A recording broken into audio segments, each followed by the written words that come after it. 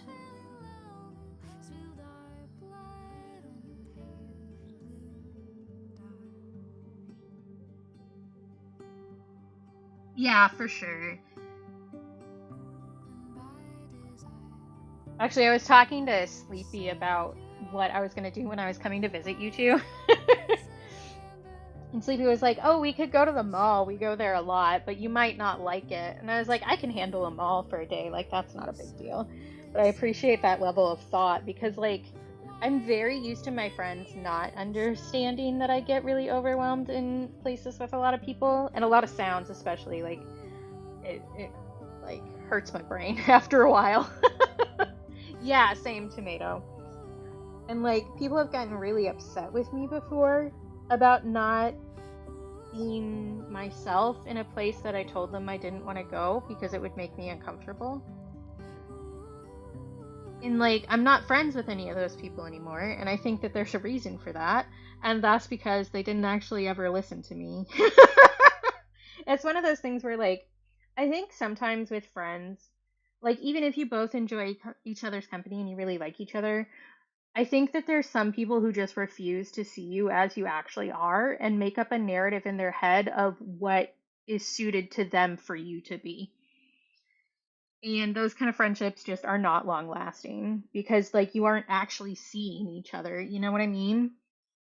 And I'm sure I've been guilty of that too in the past, but so I'm not like saying everybody else has done this to me personally, but I do think that it's a problem a lot of times where people have decided that you're a certain way when you aren't.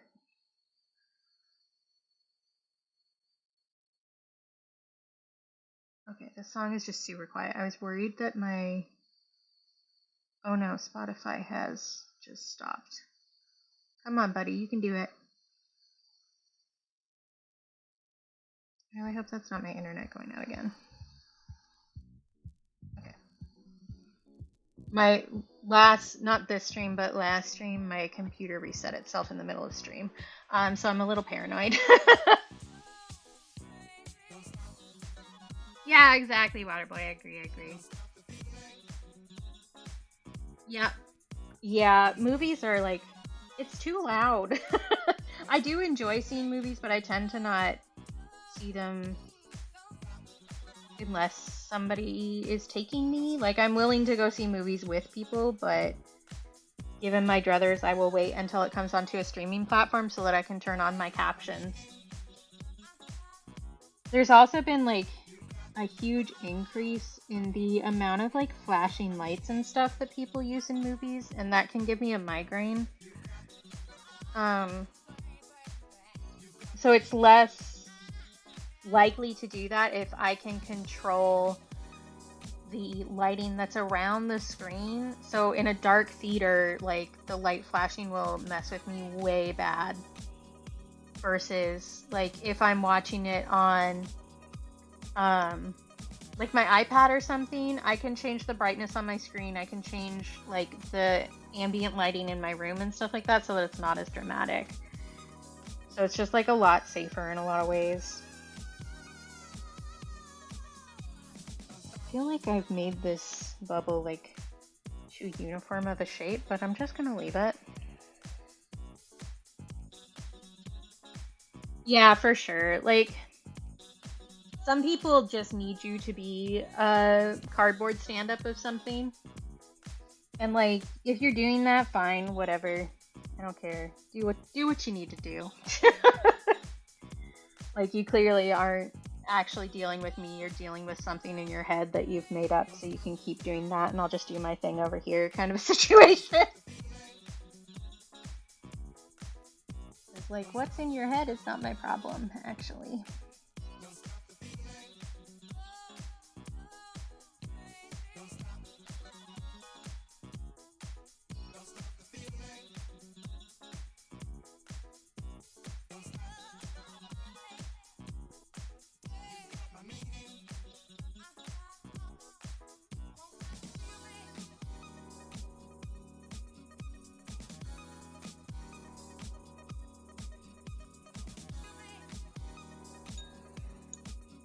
Yep, exactly, tomato. Oh, that's fair tens. Yeah, for sure. Yeah, a lot of movies just like aren't good anymore. Like, it's kind of the same with like big games too, where like the people who are actually there to be creative and tell a story aren't actually being given creative control. It's just like, how many things that we know can sell can we fit into this so that the most people come and see it and we make the most monies, you know?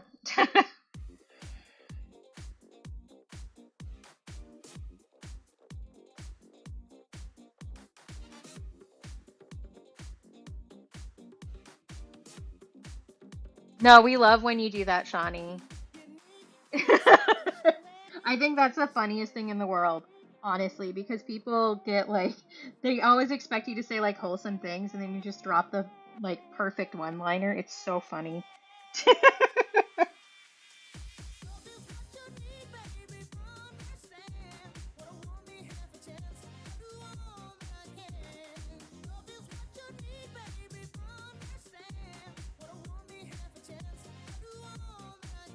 Wait, Shawnee's not a turtle? Are we sure? Yep. Which is great.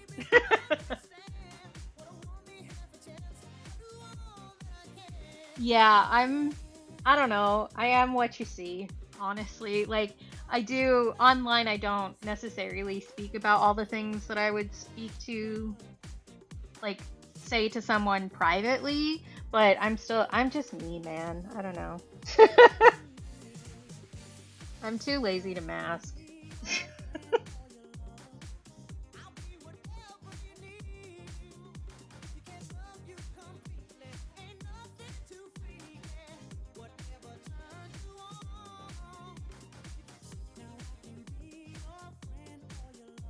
I would hope she sees the real you if she's your wife.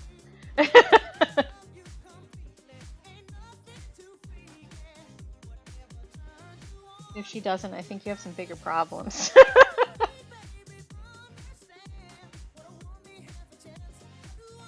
Yeah, exactly. Like, I'll mask when I have to, but I have been working at, like, not masking so hard. Like, I still do it sometimes and I notice that I'm doing it and then I'll back down, but, like, you know, just, like, it's not worth it.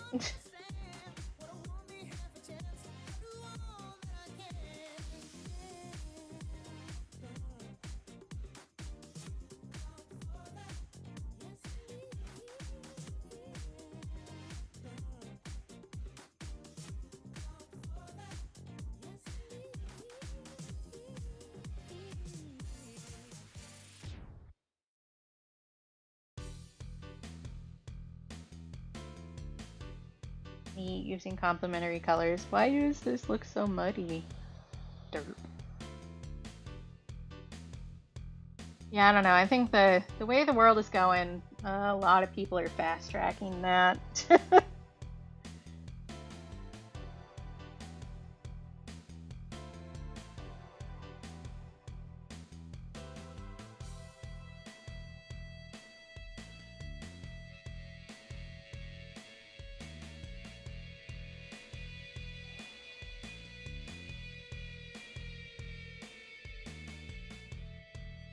Exactly, tomato. Yes. I love the growing alongside. Like, that's really how I feel with Cap, too. Where it's not just that, like, we're two people that get along, you know, and it's not just that our relationship is growing, but it's that we encourage each other to grow separately, and then we also get to hang out. You know what I mean? I very early on in our relationship, I made a Tumblr post. Um, that was basically like it's so refreshing to me to have somebody like watch you plant a tree and then plant their tree next to yours and say I'll help you water yours, kind of a thing. And I really feel like that's been the situation with Cap, where like we've both been growing like a lot as individual people and helping each other grow and also like keeping pace in our relationship as we both grow, and it's really nice. It's very refreshing to me.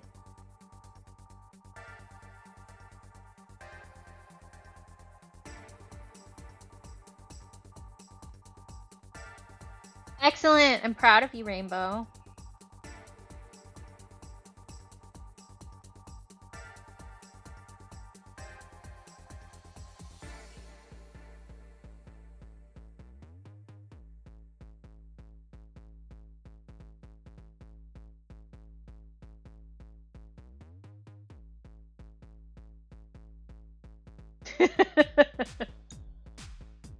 Yeah, I'll try and find the post and send it to you, Tomato. I do legitimately, like, Sleepy follows me on Tumblr. I'll just out you as not only a Reddit user, but also a Tumblr user. I have a tag specifically for the posts that I make about Cap on my blog. So, it's a little easier to find. Even with Tumblr's massively broken search function.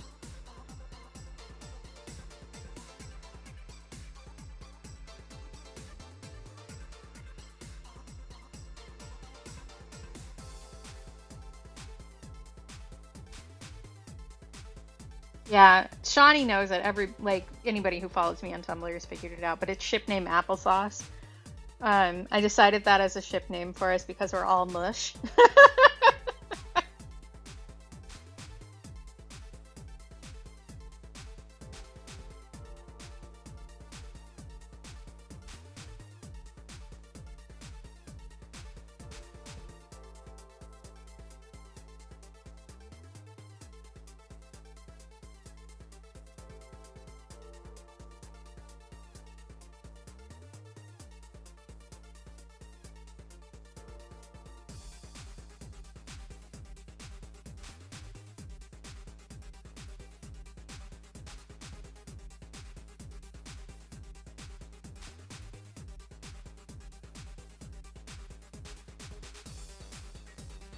Oh, that's fair, Tens. I think together we make like one completely mid-range functional person because I have plenty of Riz, but I don't want to talk to anybody. It's very funny.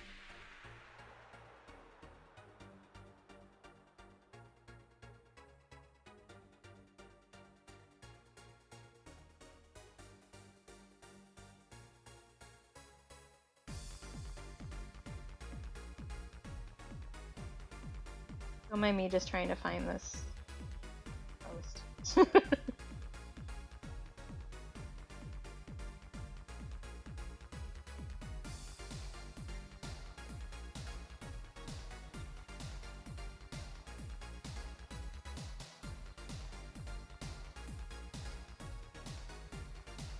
Yeah, I love that, Shawnee.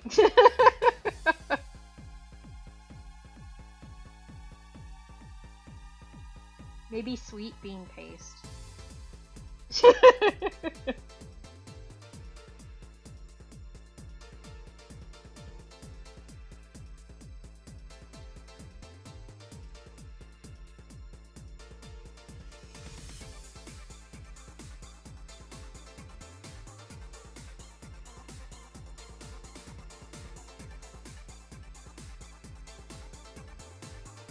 I'm not seeing the one I was thinking of. I'll look for it later. Because I do also have a bunch of screenshots of the Tumblr posts I made about Cap, because part of his Christmas present, which some of you were involved with, was me interspersing stuff from my journal and stuff I've said about him on Tumblr. So, like, in what I say about him when he's not looking, basically. So, I'm sure I have it in there somewhere.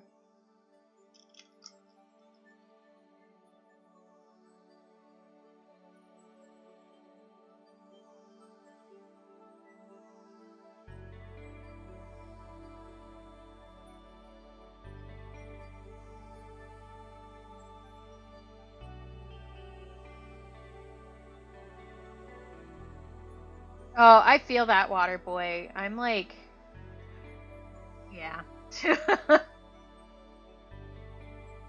I'm very much like that too. I read a specific book that helped me a little bit. It was a very heteronormative book, but I think some of the conversations that it like mapped out was really helpful. And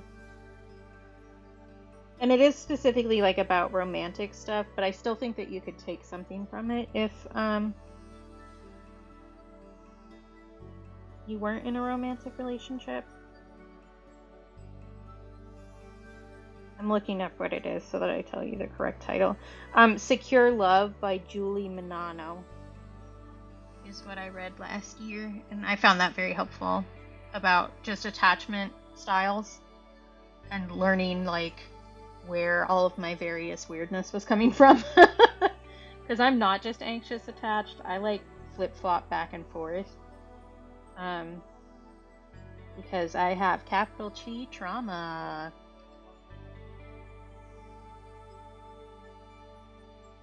Yeah, here, let me write it in chat just so that you can get it. Hang on. I have a paintbrush in my mouth right now. Don't worry about it.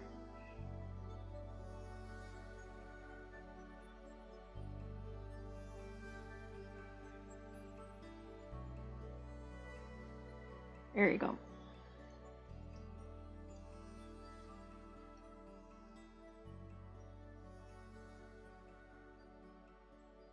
Yeah, that's totally fair, Tens. And I think that's pretty common for neurodivergent and queer people, where like you kind of didn't get the same introduction to that kind of stuff as most like teenagers did because you were different.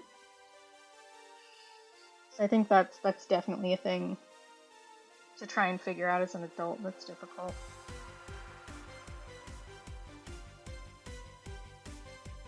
Yeah, for sure, Sleepy. And there is like, you do need to teach people how to love you. Which some people don't want to do that. They want some sort of mythical mind reader who suddenly knows everything about them without ever having to communicate. That's not how people work, just for the record. You do actually have to talk to people and tell them, like, hey, this thing doesn't make me feel close to you. This thing makes me feel close to you. I like when you do this. It makes me feel important. Kind of a thing. So just like actually talking to each other, you know? It's very important. It's an important skill. This bubble is a very strange shape. How do?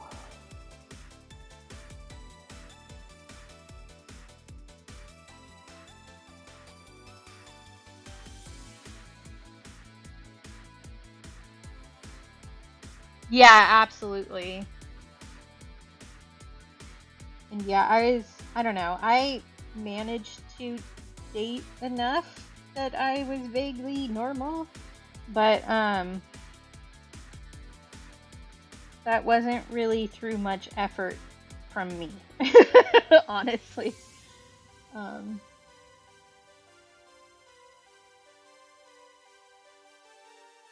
Because for the most part, especially when I was younger, I really didn't need to work that hard to find somebody who was interested in me.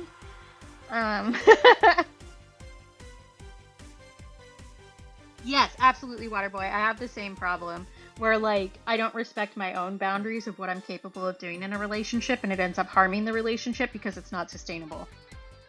Me too. Oh, yeah. How's your little caterpillar doing?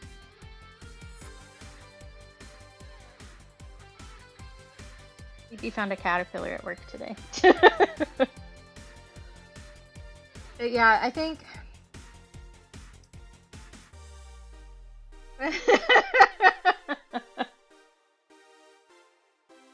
At the work function? But yeah, disrespecting your own boundaries is something really hard to unlearn, and I'm still working on that. I still make mistakes there, but I have gotten a lot better about it. And I am still getting better at it, honestly.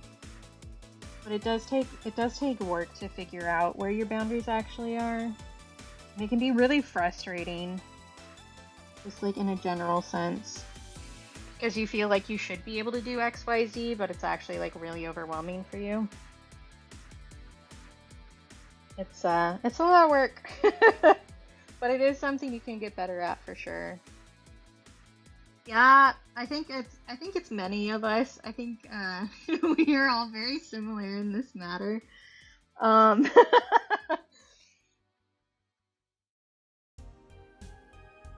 Excellent. I'm glad your worm is getting some rest and a lean-to. I know I'm like almost done with this, but I don't know that I'm finishing this today still. I talk so much when I'm on stream, which this is not bad. I'm not saying this is bad, but it means that I don't get as much painting done, which is fine. Like, we're just hanging out. It's all good. And I don't need to finish this in any particular time frame, so.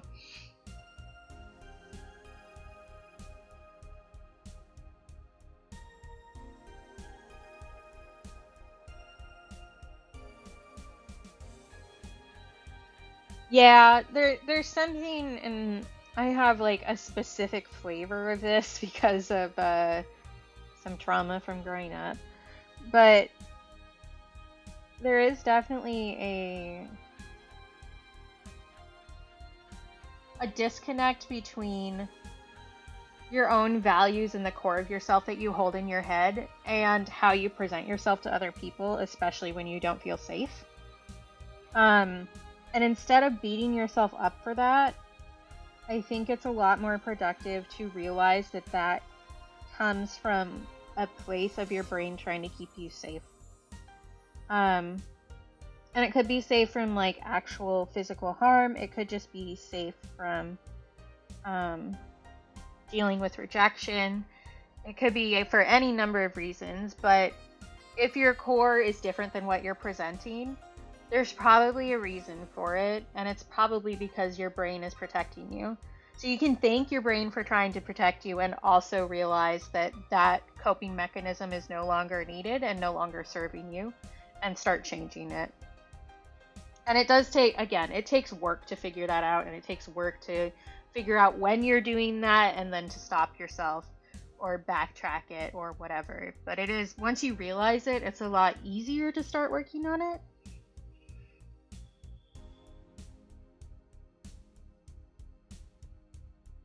Yeah, that's cute, Sleepy.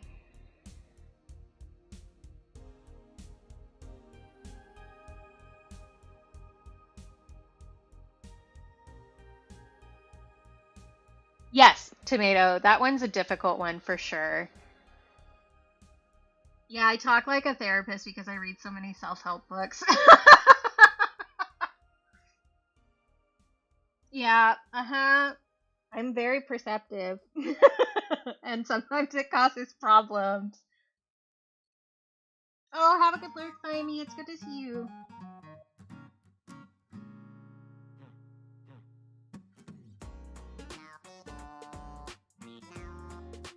Yeah, I don't know. And a lot of this stuff that I say is because I've had to work on it. And so I'm just like, here is where I've landed in my own journey. And if it's helpful to you, please take it.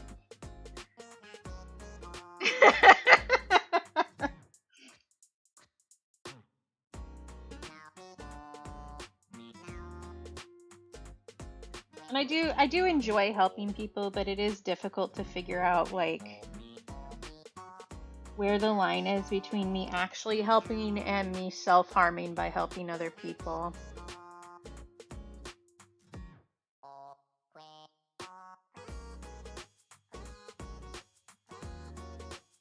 Oh, that's so sweet, Rainbow. I love that.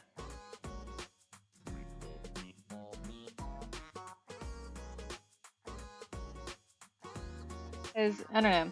This is going to be very self-revealing, and some of you have some insight on why I've been thinking this lately. If I can remember what I was going to say, because I was like, I got scared, and then my brain immediately dumped its cache. But I've had a repeated pattern in a lot of friendships where, because I care about someone, I try to help them a lot. And in trying to help them, I don't always realize that I've passed my own boundary and I'm doing something that isn't sustainable. And then when I draw back a little bit to try and take care of myself, other people see it as me abandoning them in a certain way because I'm not performing as much labor as I was before. And there was a huge falling out with a friend, like right after I graduated college because of this, where I had basically been this person's best friend for the majority of our college lives, and I realized that I had been like a band-aid in her life for when she didn't have a partner. And so as I started to draw back and stop doing as much emotional labor for her, she just didn't want to deal with me anymore. And I think something that I've realized as I've gotten older, is that some people aren't actually your friends because they like you. They're friends because of what you do for them. And it's really hard to tell which is which until you draw back and establish a boundary. And, like, it hurts every single time you realize that, like, that somebody was only keeping you around because you did stuff for them and not because they actually enjoyed your company. But it also means that it's very easy to tell the people who are actually in it for you. Because if you establish a boundary, or if you try to communicate that you're uncomfortable about something with somebody, that's them trying to say they want to have a relationship with you and continue a relationship that's good for both of you. So, like, communicating stuff like that can feel like an attack sometimes, especially if you're very emotionally invested. But if somebody's coming to you and saying, this thing that you did was hurtful, or this thing that I've been doing is hurtful to me, so I need to stop doing that. If the person doesn't take it as you trying to improve the relationship and keep you in their life, then that's probably not a person you want to keep in your life. Because they aren't going to put in the same amount of work that you are. And sometimes that really fucking sucks. But it's important to make sure that you take care of yourself too. And yeah, I know you do that, Shawnee. Which is why I check in on you a lot. We're very similar in this way, Shawnee.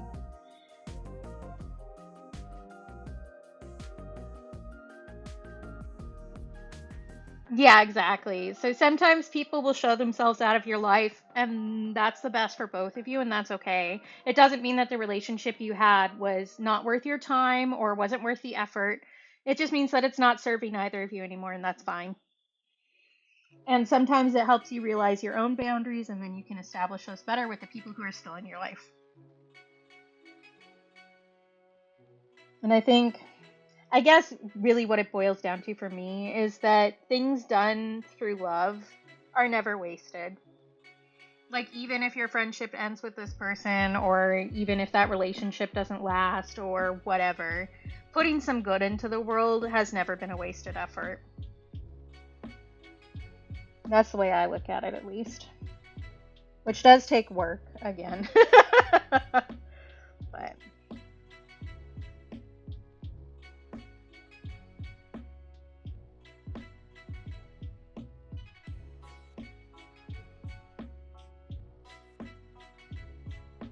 why did I make this shape?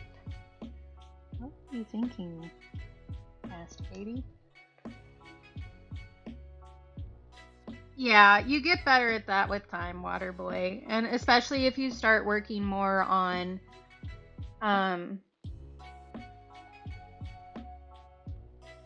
finding better coping mechanisms, I think is the way to put it. And definitely, like Tomato said, taking some time to like grieve what you've lost is totally valid.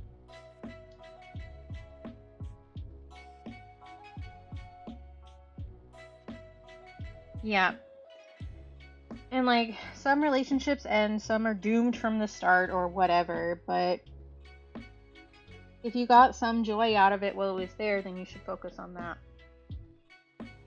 And again, that's easier said than done, and it does, again, take work that you have to, deal with yourself during, but you can get there. Because I sure as shit got there. And I did not have that modeled for me in any of my relationships when I was growing up. Which is part of the reason why I try to be really vocal about that stuff now. Because I think the more vocal we are about it, the sooner other people can realize it and do better for themselves,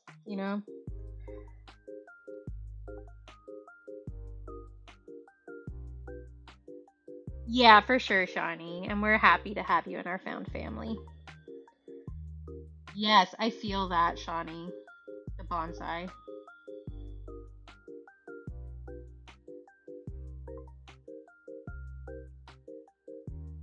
No, I get you, Waterboy, for sure. Like, I may be somewhat medicated and have worked on myself a lot now, but I still have a fucked up brain.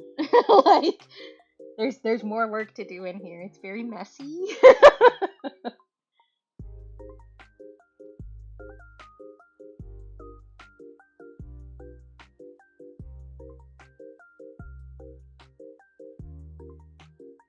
Yeah, honestly, also, like, time to grieve is valid, like Tomato said. And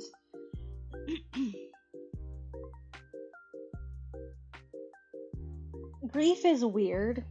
And it's kind of, I'm going to use the word squidgy, which is not really a word, but I'm going to use it anyway. It's squidgy. It moves around and it changes shape. And sometimes little pieces of it hide in places that you didn't know they were. And you suddenly find one and you start grieving again. Like, I had a huge wave of grief about my best friend this morning. Like, legitimately. Just like unexpected out of nowhere. Like, I know where it came from because I inspected it and poked it a little bit, and I was like, this is why. But it just it felt like it was coming out of nowhere. Even though once I looked at it, I did figure out why.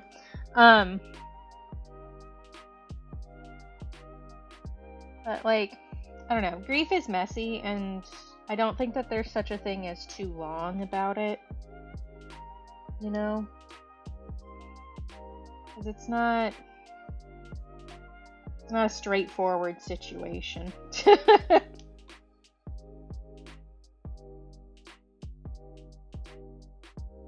Oh yeah, I feel that too, Tens. I have unfollowed a lot of people for still engaging with that.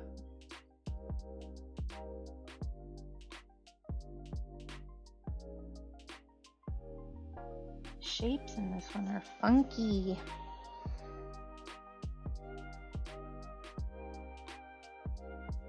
Yeah, I do need to poke my brain and things that happen because, like, just as a person, I want to understand where things are coming from.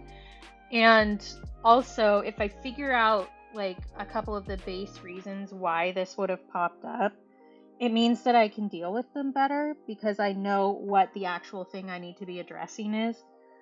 So, like, some things I don't poke, for sure, because it's not going to be productive for me, but some things are actually very worthwhile for me to poke at. And often when I'm trying to communicate something with Kat, because I take a while to figure out my own emotions a lot of time and try and figure out where they're coming from. So if I'm trying to describe something to him and I can't figure out where I'm coming from yet, I'll say I haven't found the edges yet, but here's what I'm feeling right now, basically. Which is just to say, I don't know exactly where all of this emotion is going or coming from, but here's the part that I have right now. And then once I know the rest of it, like once I know the extent of it and I've found the edges, like where it stops, I will tell you that too.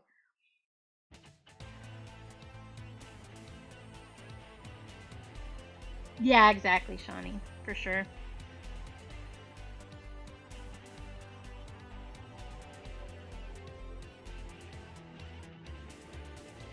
Oof. Yeah, tomato. Sometimes it just gets you and those little things that you've been chewing at and your brain gets spit out.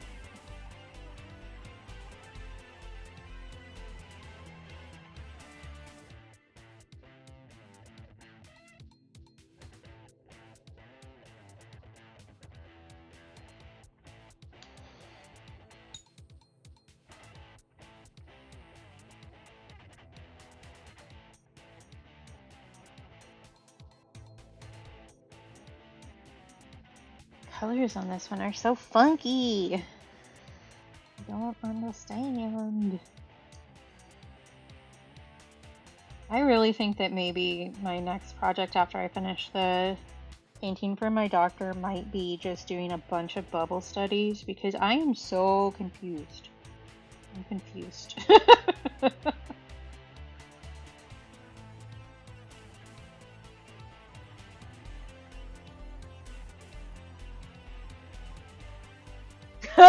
I love that, water boy. That's great.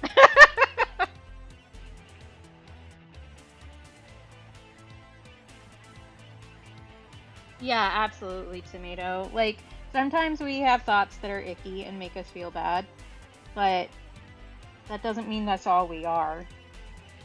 And it doesn't necessarily mean that's how you truly feel or what you truly think. And you can definitely, if you have a thought like that makes you really uncomfortable, you can work on changing it for sure.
Yeah, I like that, tomato.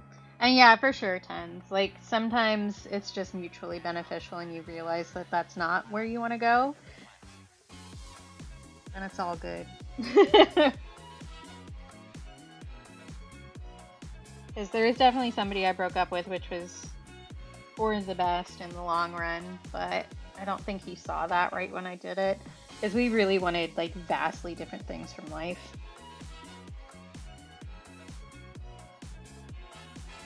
And I might have talked about this to you guys a little bit ago too. I feel like I've said this before, but he found his forever person like right after we broke. Well, not right after, but a little bit after we broke up, and they've been together ever since. So I was right, and we're still vaguely friendly. Like, we aren't super close or anything, but. Definitely more friendly than most of my other exes. Because boy, have I made some bad dating decisions before. I'm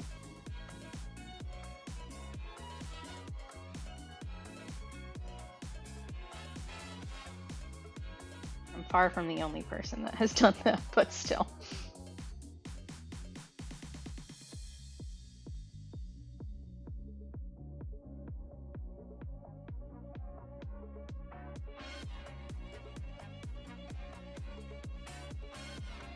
Okay, I think I'm gonna do some of the darker lines on these bubbles, and then I think I'm gonna call it.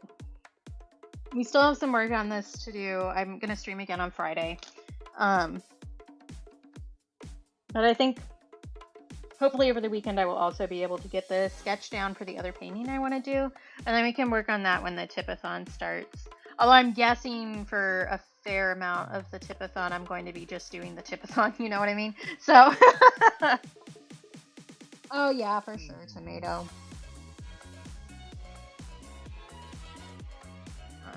But it'll be nice to just have something there for me to poke at occasionally while we're chatting. It would help if I actually like had the piece that I was working on up on my reference image, generally speaking. Shouldn't take crazy long, but I should go eat lunch probably.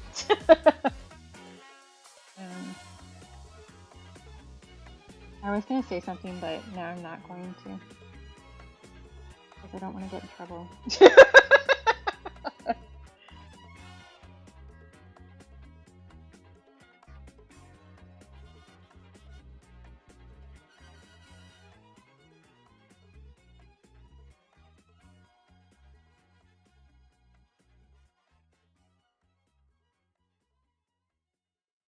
Thank you. I promise I will, Shani. I have leftover pizza that I will eat for lunch. Thank you. Yeah, I don't know. Just like something about bubbles is like they don't look like anything until they look like something, you know? So it feels like you aren't going anywhere and then all of a sudden it's like, pop, there it is.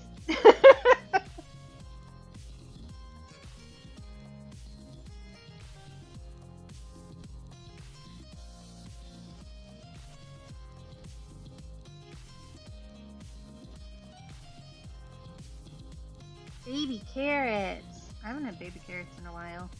They sometimes upset my stomach, so I don't always eat them. But they are a good snacky.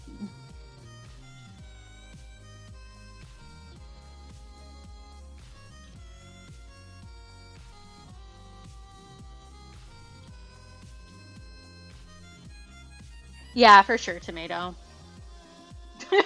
Shawnee. I think really like the way they make baby carrots is they take big carrots and then just put them in like a tumble roller. So I think really perhaps the baby carrots are just the adult carrots finding their inner child. And then you eat them.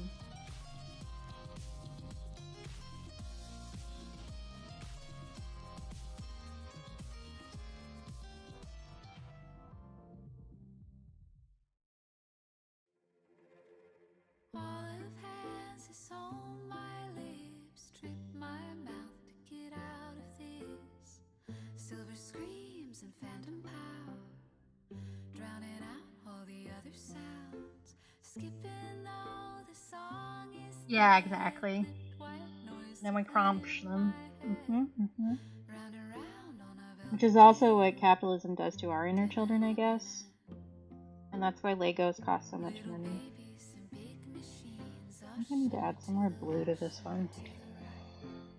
I'm gonna tell you what I really mean. Yes, say it in spite, say it in spite. At the end of the line, left, right. Good for you, Rainbow. You're killing it today.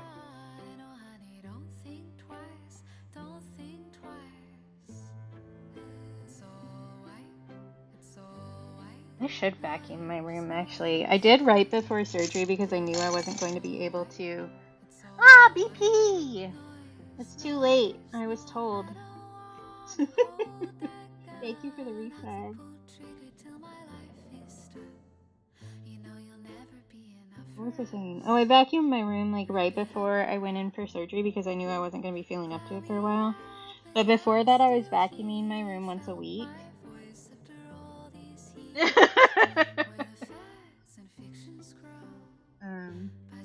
So I feel like my floor is really dirty. I think my vacuum is light enough that I can actually lift it without worry. But I don't know, I might still wait a bit. Because I'm not supposed to lift over 10 pounds until my doctor gives me the all clear.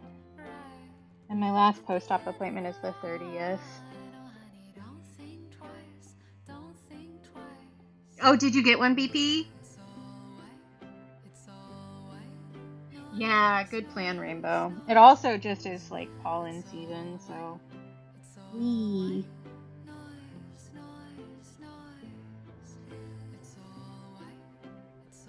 Oh, okay.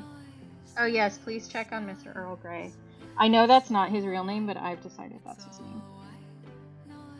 I also think it's really funny to call him Mr. Earl Grey because Earl is the actual title.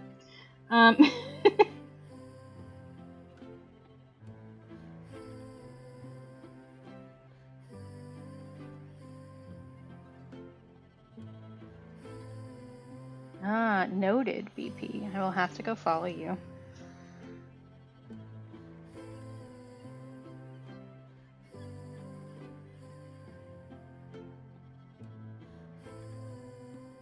I'm guessing some Legos.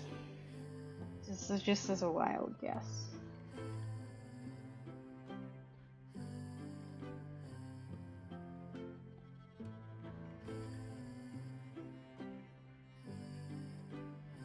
I don't like that bubble. It's okay though, he can exist the way that he is. He's not there for my approval.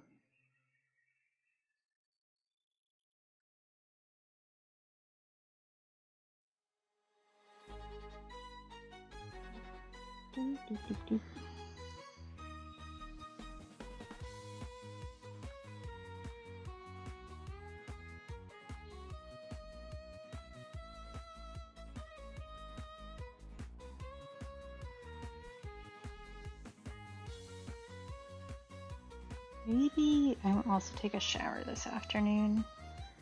I got like a scalp scrub thing that I haven't used yet. Maybe I will use that today. Ooh, good plan, Rainbow. Excellent. Glad to hear it. It can be rough to like introduce different cats and like add a new cat into a house that already has cats. So I'm glad that's going well.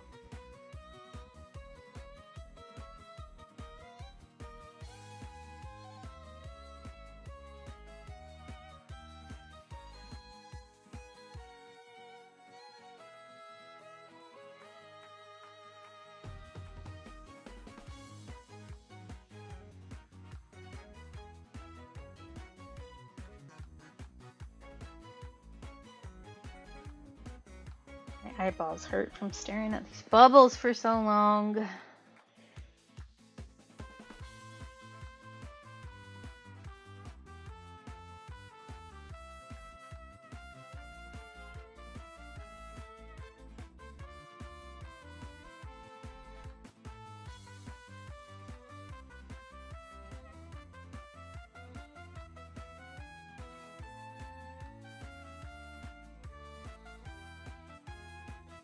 Ink, you got it.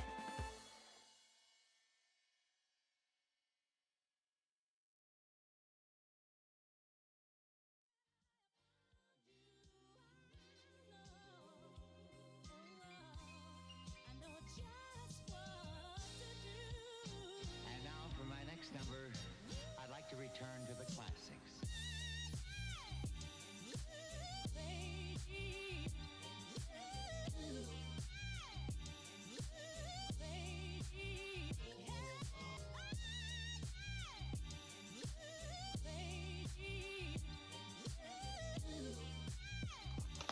Oh, the glitter is right next to me even, so that's pretty easy.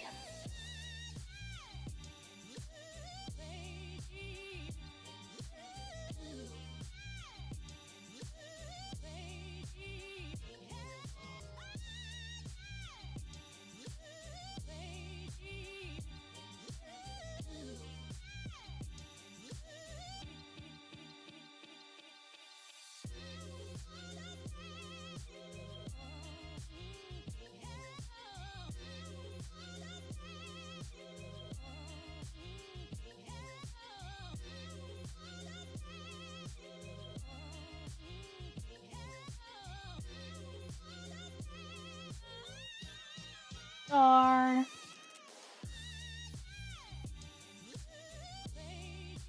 Oh yeah, of course. I'm glad. I don't know. I like being able to just like do hee hee ha ha's and then also have like super serial talks. It's nice, and it's nice that I have a bunch of people who appreciate both sides of that. It's lovely. Little star or rainbow.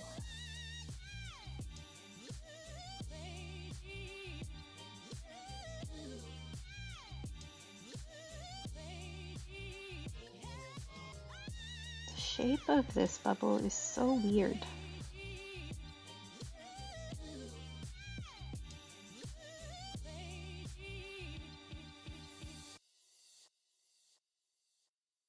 Yeah.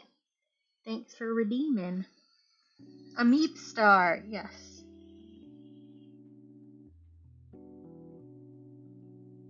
Let's see, maybe we can change the shape of this guy, which is fine. I just need to remember that.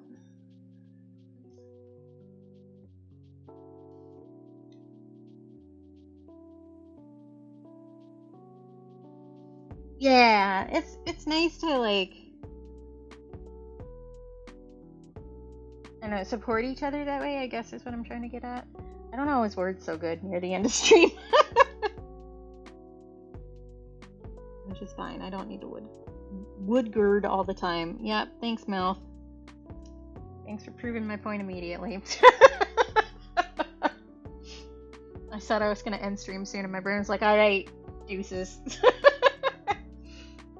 But I do enjoy that I have a community where like we all take care of each other and we can have serious discussions, but we also do fun haha times. It's really nice. And it also meant that I could not trust a single tipathon guide that I found, because a lot of tipathon like suggestions are to be mean to the streamer, and like that's not the vibe here.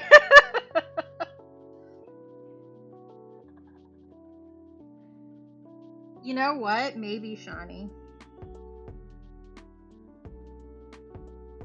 I mean, you are load-bearing in my joy, at least.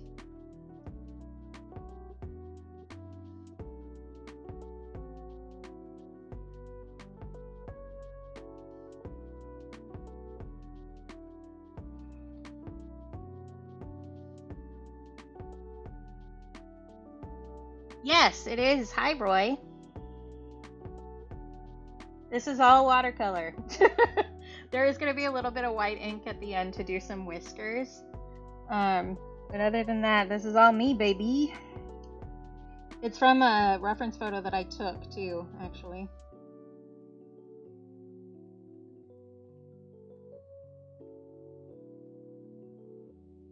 If you go, since I started the beginning of the thought, Katie. I do always post like a progress photo when I go live. So if you go back through like my Instagram or something, you can see the progress of where we got to from each stream. You can see it kind of like take shape. Which is unfortunately necessary to do anymore, or people accuse you of being AI, which is fun. I love that we have just like started attacking artists instead of like actually going after AI. Hot take.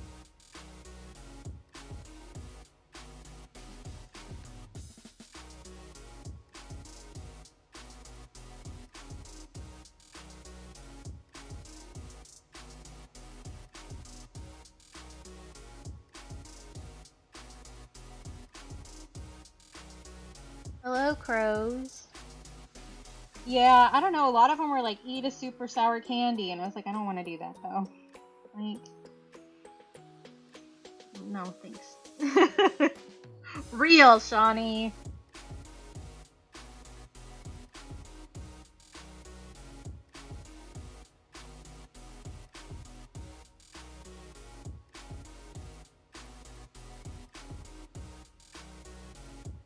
Oh, that does suck, Aria. I'm sorry.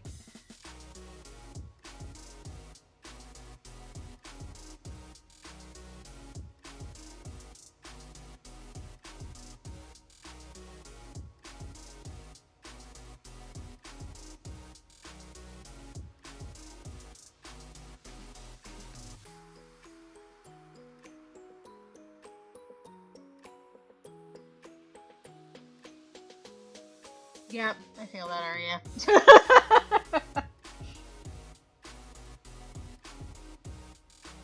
What's wild is like,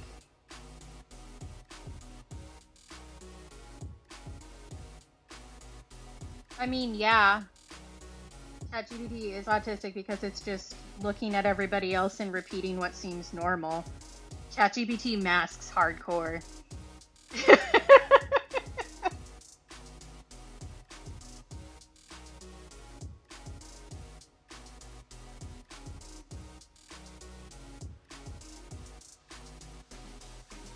What was I gonna say? Oh, they're like accusing people of doing AI stuff also like especially with writing like gets neurodivergent people more because we write different. So we tend to have like a different vocabulary and stuff, so people think that it isn't quote unquote natural. I'm like, it's just how I talk, bro. Thank you for the bit, and I will go check that out after I finish streaming, which should be soon.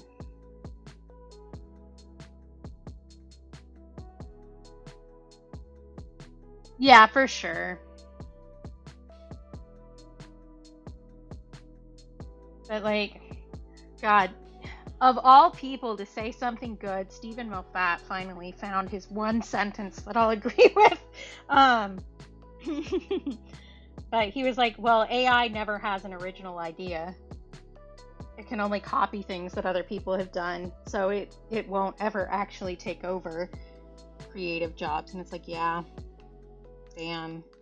Stephen Moffat finally had a good opinion. What the fuck?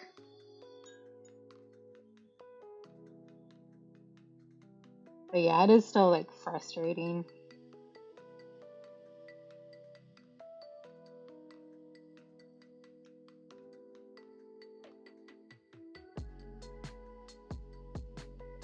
Especially since a lot of people just like who use it and like think it's great don't seem to like just understand at all the reason that people are upset about it, which can be like extra frustrating because like trying to explain something to somebody who doesn't want to hear you is like not fun.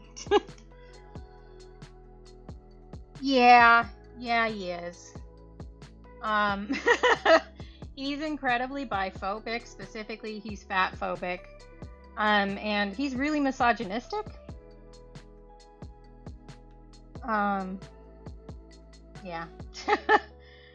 Like capitalism sucks. Capitalism does sucks. That doesn't mean that you like aren't allowed to like things that he's done. I also was a Whovian, but yeah, it's definitely a thing. Yeah, for sure. And there was like a huge lawsuit that's coming down recently because a big AI company, it was discovered that it wasn't actually AI, it was a bunch of poorly paid Indian people doing all of the background work. By like background work, I mean actually answering people's prompts. Yeah, right, Roy. I liked some of it, Tomato, but at a certain point, it was just like, okay, you don't understand how to tell a story, I think. I think you just don't get it. He does really well when he has a female editor and isn't in charge of the entire thing. There was another thing, Tomato, a more recent one than the Amazon one. I'll see if I can find the article after I finish and send it to you. I'm pretty sure I reblogged it on Tumblr. But I did like some of Stephen Moffat's stuff, but he does really well when he only has like an episode or 2 episodes in a season and he has a female editor. But if you give him a whole season, he like gets so tripped up over his own dick that like he thinks he's so smart and he makes all these twists, but in the end they really don't make sense and they aren't good. So he just like is too busy huffing his own farts to write a good story. But like some of his individual episodes are some of my favorites. So like Don't Blink is one of my faves. And the what's the proper title of that one? The library duo episode I really like. But that's because he had a female editor and he wasn't given control over a whole season. And the second he was given control over the whole season, he ruined the entire concept of Weeping Angels. Like, he just fucked it up so bad.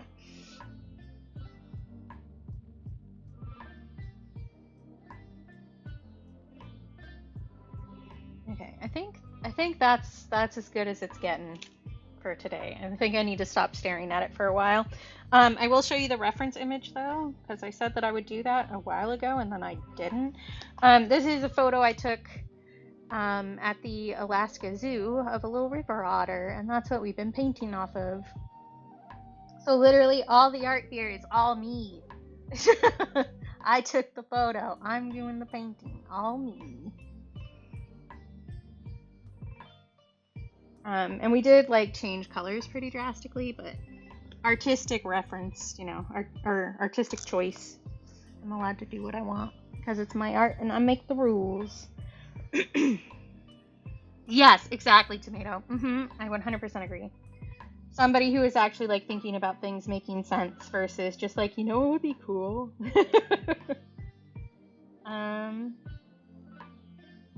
Thank you, Shawnee. Let me see who's kicking a boot here.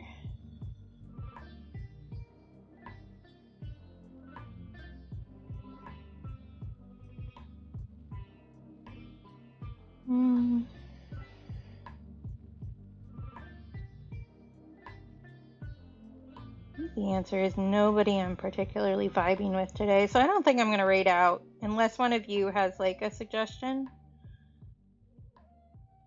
for somebody nice and chill.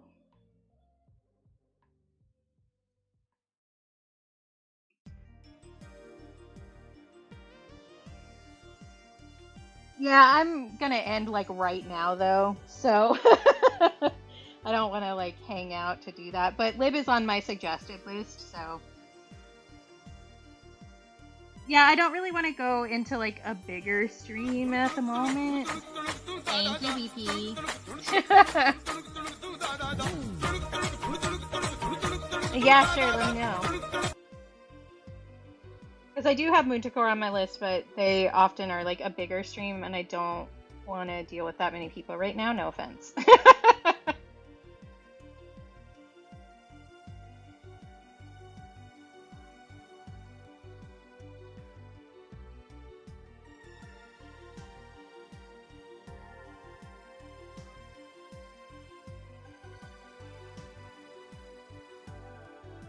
Okay, I know you've mentioned Casey to me before, Rainbow, but I don't follow them, which is intriguing to me. What is your suggestion, BP?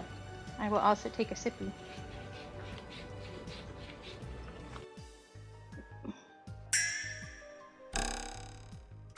And it's stretchy. My chat isn't updating, which makes me scared. I was sleepy, okay. My chat is just running like behind. Oh, cool. Partner push for sure. Fair BP. If you want to DM me the name and then I can just check them out, I'm down with that too. Okay. Let me do that. I am going to have to raid and run because I got to go eat, but and I should probably meditate afterwards because usually that helps me from overstimming later in the day. Let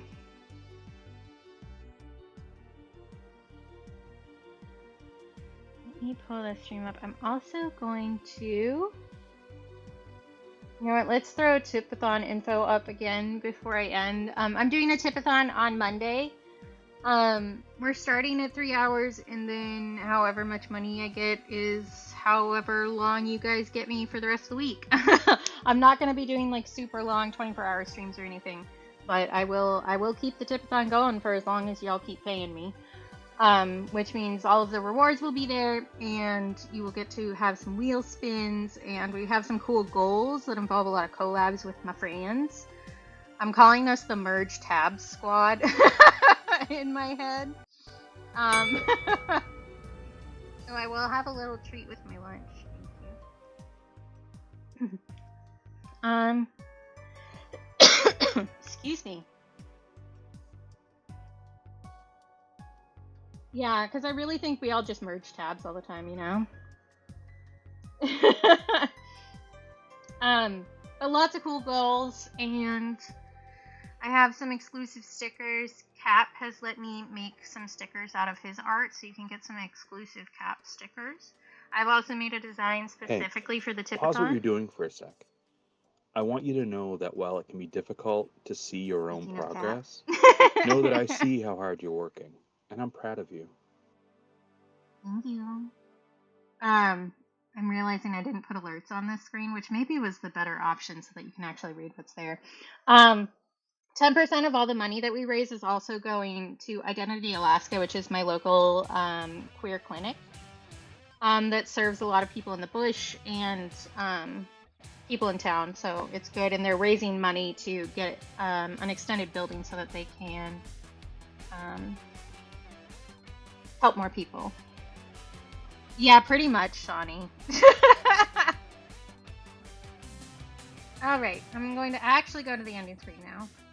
We're gonna do the actual like Enderuni spiel here. Let me go ahead and start the raid right now and spell things correctly. Maybe.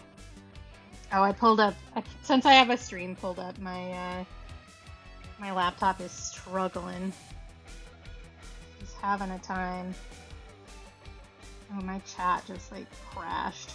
Cool, love that. Hello?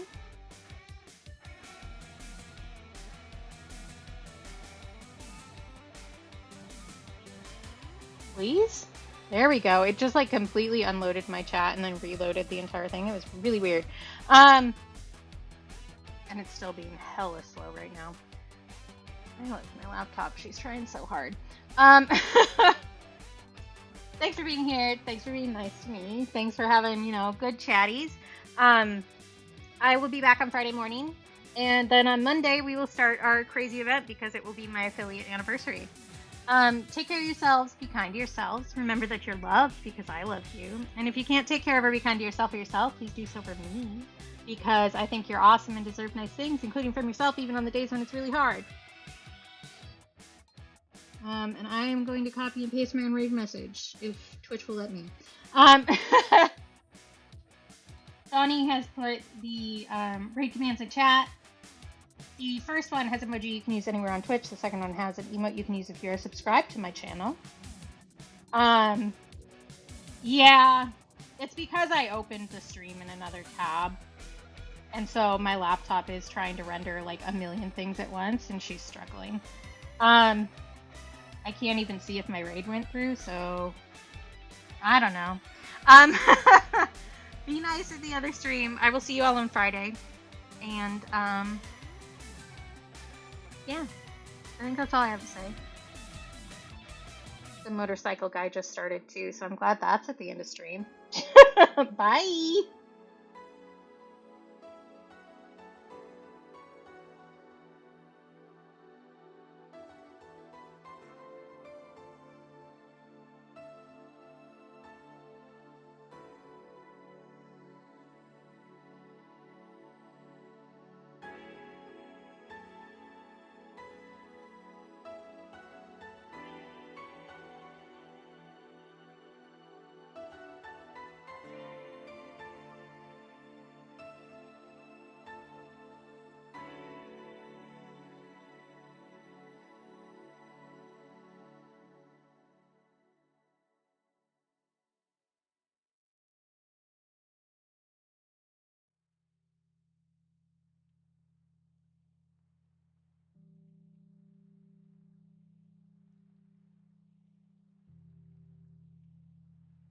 So that took so long. I'm sorry. Thank you for hanging in there with me. Okay, bye for real.